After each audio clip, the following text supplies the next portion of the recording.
Give up. You have to be dead, or completely incapacitated.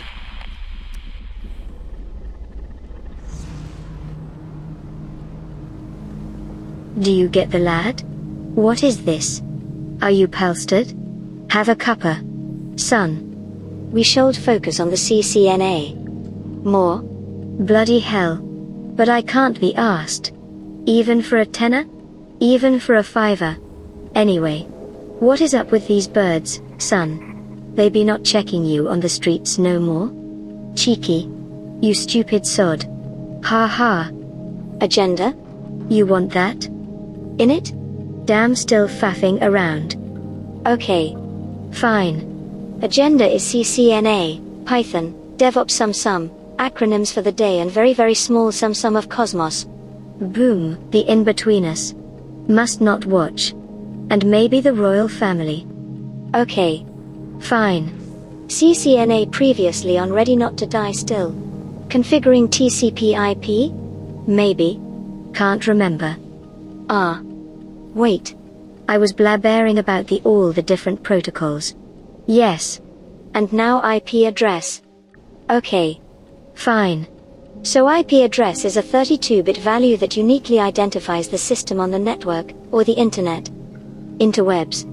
The IP address is divided into 4 numbers, with each number separated by a period, for example, 192.168.1.15. Each of the 4 numbers is made up of 8 bits, and there are 4 numbers of 8 bits each, equaling 32 bits. Duh. That is pants. Each of 8-bit values is called an octet, for example, the 192 or the 168 in the preceding example is an octet. Duh. There are 4 octets in an IP address. Duh. You are cracking lad, son. The 4 octets in an IP address are divided into 2 parts. One is network ID and the second is host ID. Show me some ID, lads. The network ID portion of the IP address is a unique number that identifies the particular network, and the host ID portion is a unique number that identifies the computer or device on that network. The subnet mask determines the number of bits that make up the network ID and the number of bits that make up the host ID. Let's see how this works. Not today, lad. That's proper good as it is, innit? Lad. Maybe. There is no kerfuffle about this, innit? Begin your Python journey.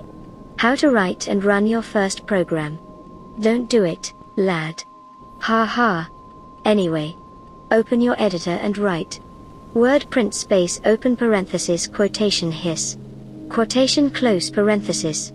Is this the way I'll be describing the code lines? Damn, son.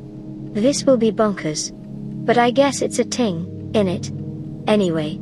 You can use the clipboard to copy the text into the file. Huh? Now this Python going into dumb even too dumb territory, so how should I continue with this, son? Let's think about it, tomorrow. Let's talk about OS memory. This for DevOps.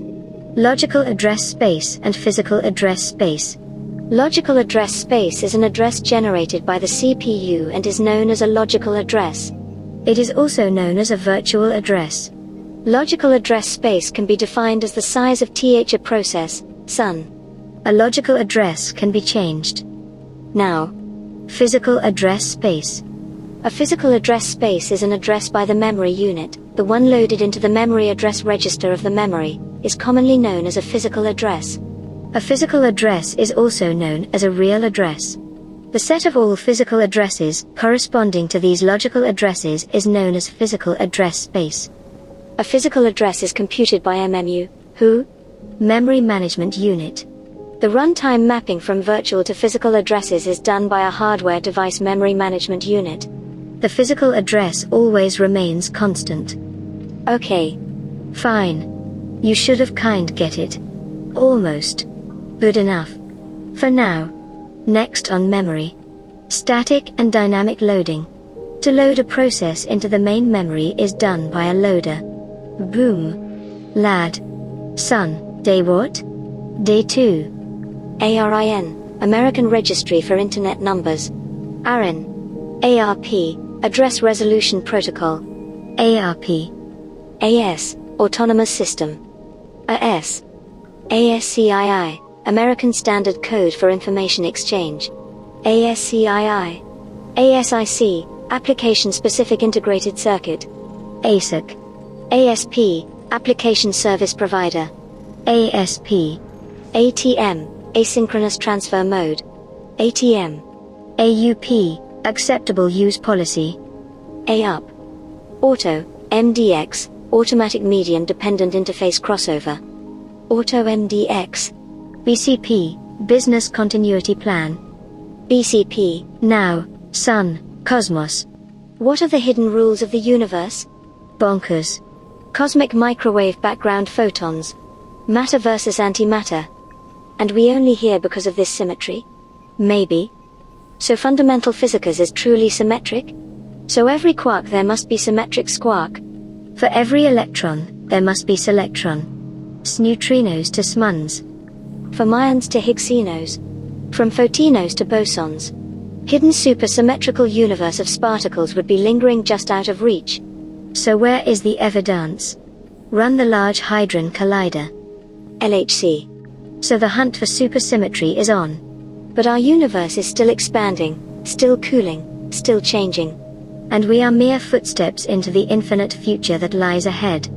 Our universe march from perfection to ultimate corruption might not yet be over.